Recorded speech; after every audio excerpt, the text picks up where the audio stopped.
Let's look at how we can apply a texture and different materials to match the original photo of this chair. If we look at the top, you can see that there are different tabs, and these tabs correspond to default layouts that Blender has set up. And this just makes working with different workflows more efficient. When we first start a texturing workflow, we need to actually work in a UV editing mode here. And so this is going to bring up on the left an editor for the UVs, and on the right is just our 3D viewport. So I'm going to tab out of that object and put in object mode. You see nothing is selected here until we go in and select all of our objects here. I've gone ahead and set up a texture that just shows a checker pattern.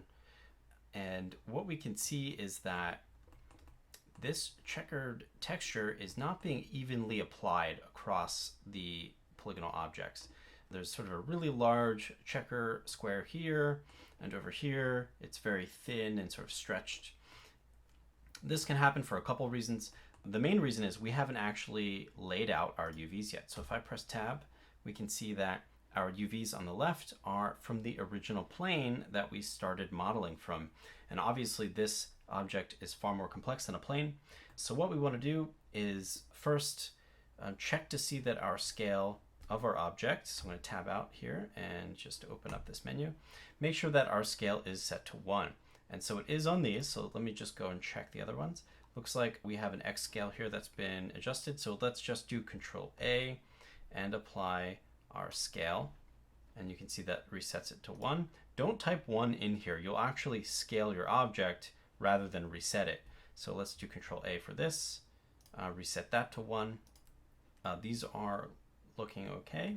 Let's go down here. Looks like these need to be applied, and the same with these, this object as well. So most of our objects had not had the scale applied. So let's just reset that one, and looks like just a couple more here. Make sure we get these other brackets. These are correct. All right. So that didn't necessarily fix anything, but that just means that when we do fix the textures that they're not stretched at all. So you want to go ahead and reset your transforms, especially the scale, as much as you can.